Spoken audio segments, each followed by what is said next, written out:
Bismillahirrahmanirrahim. My name is Murtaza Qaid, a seasoned chartered accountant with over 10 years of diversified experience in financial reporting. And I welcome you all to this FAR1 orientation session.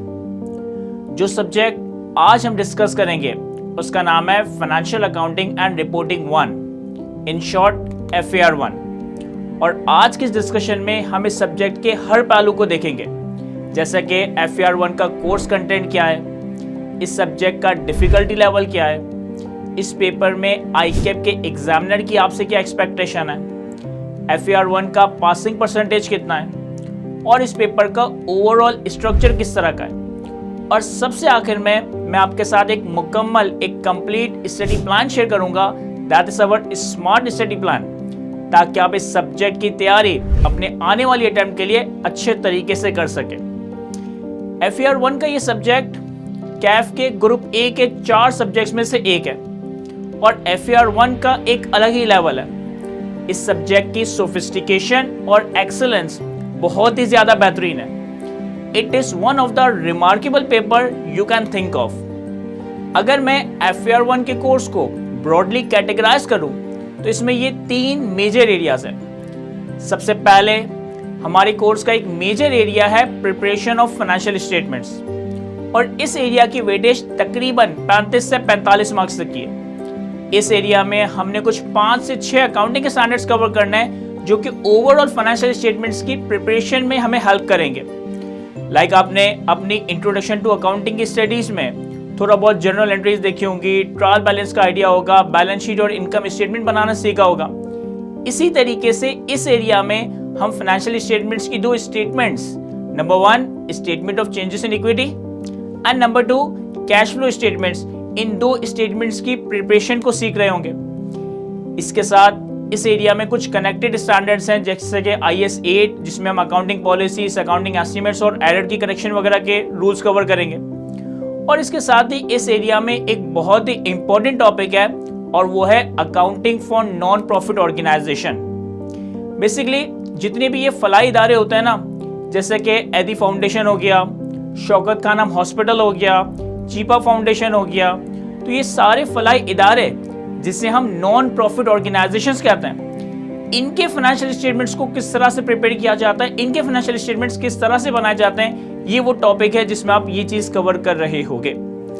इस area को आपके exam में eight times long questions में test किया जाता है, eight times short questions में test किया जाता है, और तकरीबन 35 से 45 मार्क का वेटेज आपकी इस एरिया से टेस्ट की जा रही होती है। देन हमारे सब्जेक्ट के अगले मेजर एरिया में हम ISB का कॉन्सेप्चुअल फ्रेमवर्क देखेंगे। एक बहुत ही मशहूर कहावत है, the strength of a building is in its foundation. The strength of a building is in its foundation. और ISB का ये कॉन्सेप्चुअल फ्रेमवर्क सारे अकाउंटिंग और सारे रिपोर्टिंग स्टैंडर्ड्स की बुनियाद है। अगर हम फाइनेंशियल अकाउंटिंग और रिपोर्टिंग पर अपनी ग्रिप को मजबूत करना चाहते हैं तो हमें यकीनन इस एरिया पर अपनी ग्रिप बहुत ज्यादा मजबूत रखनी होगी। इसी एरिया में एक और इम्पॉर्टेंट टॉपिक है जो कि प्रैक्टिकली बहुत ही ज्यादा इंपॉर्टेंट है, that is interpretation of financial statements.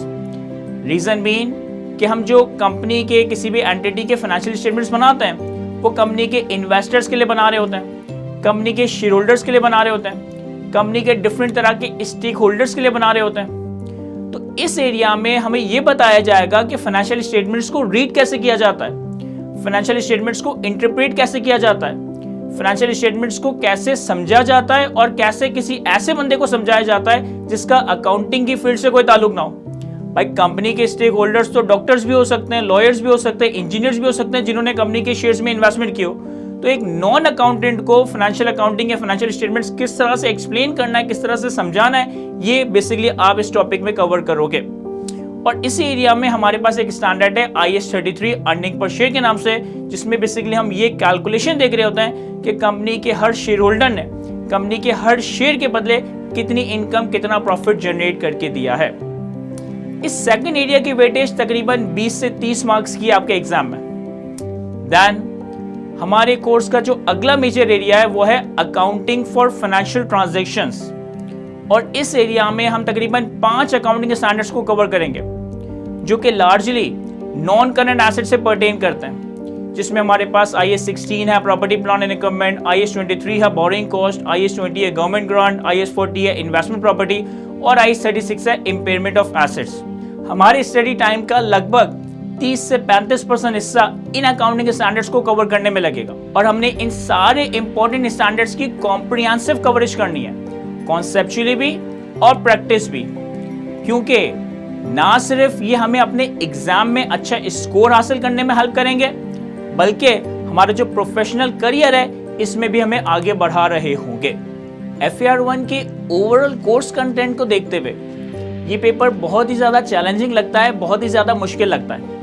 यकीन जाने मैं पिछले 9-10 सालों से इस टीचिंग प्रोफेशन के साथ वाबस्ता हूँ और इस टीचिंग जर्नी में मैंने CA पाकिस्तान के, ACCA के, even ICMAP that is institute and cost and management accounting of Pakistan, इन तीनों क्वालिफिकेशंस के फाइनेंशियल रिपोर्टिंग के तकरीबन हर सब्जेक्ट को टीच किया है, बेसिक लेवल पे भी, इंटरमीडिएट लेवल पे भी और फाइनल लेवल पे भी। लेकिन जब मैं FAR1 का रिजल्ट बाकी फाइनेंशियल रिपोर्टिंग के पेपर से कंपेयर करता हूं, चाहे वो CA के ही FAR2 या advance financial accounting and reporting की बात करें या ICMA और ACCA के रिजल्ट से कंपेयर करता हूं, तो FAR1 का रिजल्ट इतना ज्यादा इंकरेजिंग, इतना ज्यादा अट्रैक्टिव नहीं है। किसी अटेम्प्ट में 30% रिजल्ट है, किसी अटेम्प्ट में 25% रिजल्ट है, किसी अटेम्प्ट में 28% रिजल्ट है, किसी अटेम्प्ट में 23% रिजल्ट है। और अगर हम पिछले 7-8 अटेम्प्ट के रिजल्ट का एक एवरेज देखें ना, तो पिछले 7-8 अटेम्प्ट के रिजल्ट्स का एवरेज है 28%। अब ये FAR1 का रिजल्ट इतना कम क्यों है as compare to the others paper of CA, as compare to the financial reporting paper of other qualification? इसके रीजन को समझना है। इसके लिए हमें ICAP के एग्जामिनर से पूछना पड़ेगा कि भाई ऐसा क्यों है कि FAR1 का रिजल्ट इतना ज्यादा अच्छा नहीं है। तो अब ICAP के एग्जामिनर से बात करने के लिए हमारे पास ICAP की ही तरफ से एक डॉक्यूमेंट पब्लिश किया जाता है जिसे हम एग्जामिनर कमेंट्स कहते हैं। होता यह है कि हर अटेम्प्ट का एग्जाम कंडक्ट होने के बाद ICAP उसका एक सजेस्टेड आंसर प्रोवाइड कर रहा होता है और साथ साथ ICAP एक डॉक्यूमेंट पब्लिश करता है जिसे एग्जामिनर कमेंट्स कहा जाता है। और इस एग्जामिनर कमेंट्स में ही ICAP उस पेपर की परफॉर्मेंस को प्रेजेंट कर रहा होता है कि कितना % बच्चा पास हुआ, कितना % बच्चा फेल हुआ, क्या कॉमन गलतियां थी, क्या यूनिक गलतियां थी, और ये सारी चीजें हमें एग्जामिनर कमेंट्स में देखने को मिलती है।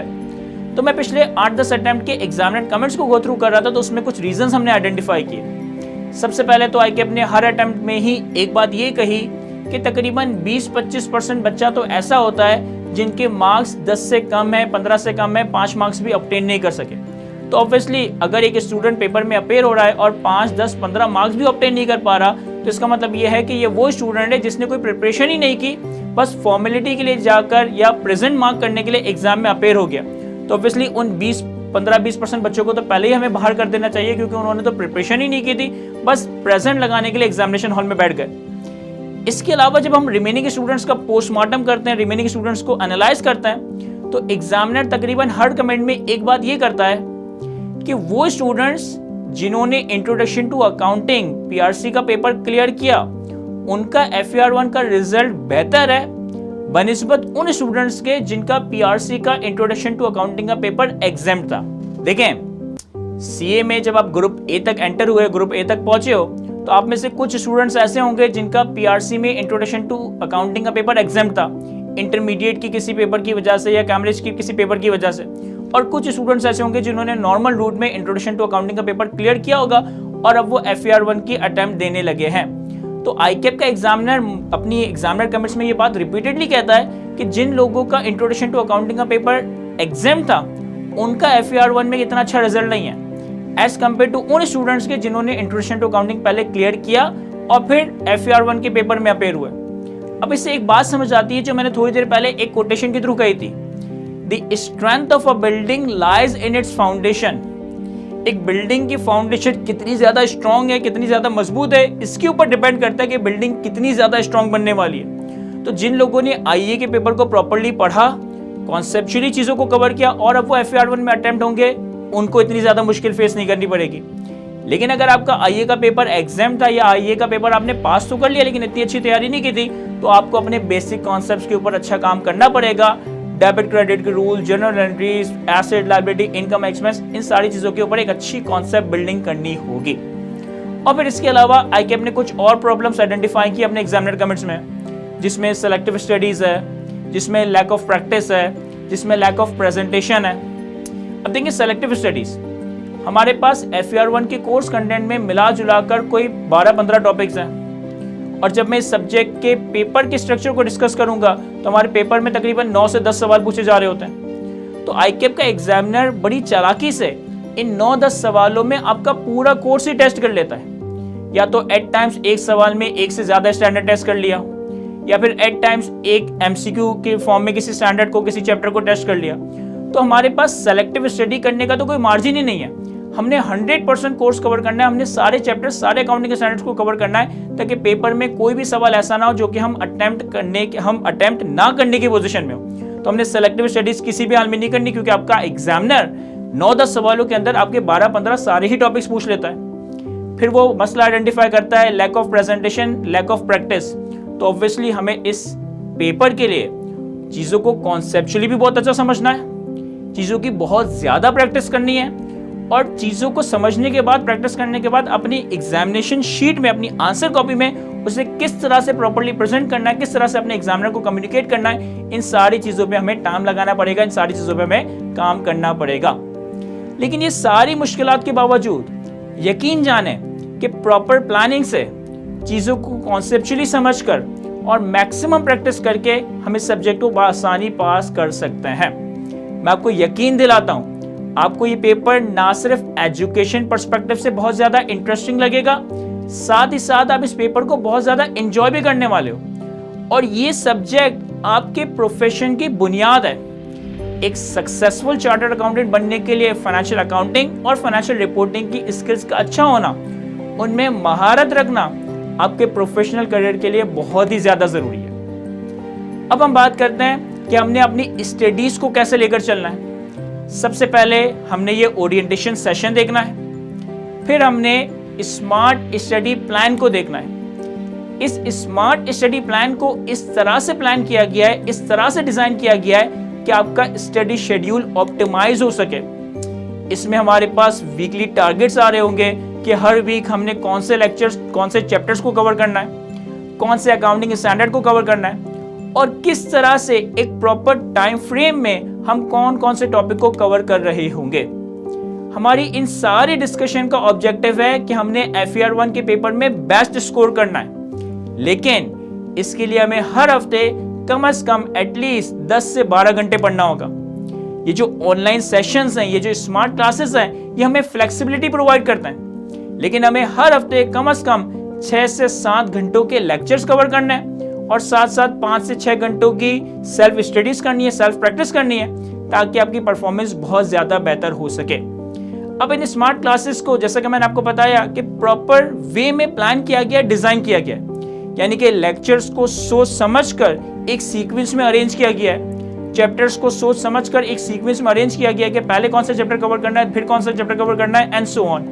फिर इन चैप्टर्स के अंदर भी सारे कॉन्सेप्ट्स को, यानी कि आपके कोर्स आउटलाइन में, आपके ICAP के स्टडी टेक्स्ट में जितने कॉन्सेप्ट्स हैं जो कि FER1 के कंटेंट का पार्ट है, सारे कॉन्सेप्ट्स को कॉन्सेप्चुअली 1 by 1 कवर किया गया है। हर कॉन्सेप्ट के साथ 1, 2, 3 प्रैक्टिस क्वेश्चंस रखे गए। हर चैप्टर के कवर हो जाने के बाद उस चैप्टर के पिछली 12-15 अटेम्प्ट में जितने ICAP के पास पेपर्स हैं, उन सवालों को कवर करवाया गया। और फिर हर चैप्टर के आपको एक होमवर्क हैंडआउट, एक प्रैक्टिस हैंडआउट दिया जा रहा होगा, जिससे आप अपनी प्रैक्टिस को एक नेक्स्ट लेवल पे लेकर जा रहे होंगे। ये जो लेक्चर्स हैं, इसमें ना सिर्फ CA पाकिस्तान की स्टडी टेक्स्ट के सवाल कवर है, इसमें ACCA के, इसमें ICW के, इसमें ICMAP की प्रैक्टिस क्वेश्चंस भी शामिल है। ICAP के पास पेपर्स तो शामिल है ही, लेकिन दूसरी प्रोफेशनल बॉडीज के प्रैक्टिस क्वेश्चंस, दूसरी प्रोफेशनल बॉडीज के पास पेपर के क्वेश्चंस को भी शामिल किया गया है, ताकि आपकी तैयारी, ताकि आपकी जो प्रिपरेशन है वो एक्सटेंसिव हो सके, और सारी चीजें प्रॉपर्ली ऑर्गेनाइज्ड मैनर में आपको पोर्टल के ऊपर प्रोवाइड की जाएगी, ताकि आपको पढ़ाई करते वक्त कोई इनकन्वीनियंस फील ना हो रही हो।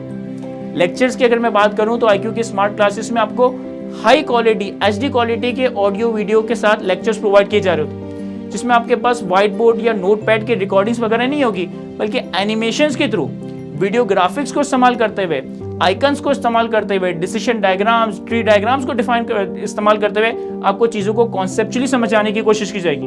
और इतना अच्छा एक कलर कॉम्बिनेशन, एक वीडियो एनिमेशन का कॉन्सेप्ट इंट्रोड्यूस किया जाएगा कि आप किसी भी पॉइंट पे अपनी पढ़ाई से बोर नहीं हो रहे होंगे। लेक्चर्स का ड्यूरेशन आपको फील नहीं हो रहा होगा, लेक्चर्स का ड्यूरेशन आपको बहुत ज़्यादा नहीं लग रहा होगा। तो IQ की इन स्मार्ट क्लासेस में सारी चीज़ों को हमने कॉन्सेप्चुअली कवर किया है। एक्सटेंसिव प्रैक्टिस कवर की है। स्मार्ट क्लासेस में पास पेपर के क्वेश्चंस, दूसरी प्रोफेशनल बॉडीज के क्वेश्चंस को कवर किया है और साथ साथ आपको एक प्रॉपर बुक प्रोवाइड की जाएगी। जिस सीक्वेंस में चैप्टर्स आपके पोर्टल पे आ रहे हैं उसी सीक्वेंस में ये चैप्टर्स आपकी बुक में आ रहे होंगे। बुक में सब चैप्टर्स के सारे नोट्स प्रोवाइड किए जाएंगे, सारे प्रैक्टिस क्वेश्चंस प्रोवाइड किए जाएंगे, सारे असाइनमेंट होमवर्क क्वेश्चंस प्रोवाइड किए जाएंगे, सारे आईक्यू के पास पेपर के क्वेश्चंस प्रोवाइड किए जाएंगे। और फिर इन सारी प्रिपरेशन को इन द एंड समराइज करने के लिए, सम अप करने के लिए हर चैप्टर की, हर स्टैंडर्ड की 1 पेजर 2 पेजर समरी आप लोगों के साथ शेयर की जाएगी। देखिए, मैं आने वाले 2 महीने 3 महीने 4 महीने अपनी तैयारी को कितना ही अच्छा क्यों ना कवर करूं, लेकिन अगर एग्जाम से 1 महीना पहले, एग्जाम से 10 दिन पहले, एग्जाम से 1 हफ्ता पहले और एग्जाम से 1 दिन पहले अगर मैंने अपने कोर्स को प्रॉपर्ली रिवाइज नहीं किया तो अल्टीमेटली मैं एग्जाम के 3 घंटों में परफॉर्म नहीं कर सकूंगा। तो रिवीजन के लिए बड़ा जरूरी है कि आपने मैक्सिमम कॉन्सेप्चुअल कवरेज करनी है, मैक्सिमम प्रैक्टिस करनी है और फिर साथ साथ in the end final revision की भी तैयारी करनी है। तो इन फाइनल रिवीजन्स के लिए आपको 1 पेजर 2 पेजर समरी हैंडआउट्स दिए जा रहे होंगे, आपको हर चैप्टर की, हर स्टैंडर्ड्स के समरी लेक्चर्स दिए जा रहे होंगे ताकि आपकी तैयारी के अंदर कोई हर्डल, कोई डिफिकल्टी ना आ रही हो। इन सारी बातों के अगेंस्ट हमारा टारगेट क्या है? हमारा टारगेट है कि एग्जाम से कम 1 मंथ पहले तक हमारा सारा कोर्स कंटेंट कवर हो जाए, इंक्लूडिंग पास पेपर्स, असाइनमेंट्स, लेक्चर्स और नोट्स, सब कुछ मुकम्मल तौर पर कवर कर लिया जाए। इस अप्रोच से आप आखिर के 1 महीने में एग्जाम के लिए कॉम्प्रिहेंसिव रिवीजन कर रहे होंगे, जिस दौरान आप नए पास पेपर की प्रैक्टिस करेंगे, लाइव वर्कशॉप या लाइव प्रैक्टिस सेशंस वगैरह अटेंड कर रहे होंगे और अपनी प्रिपरेशन को in the end finally revise कर रहे होंगे।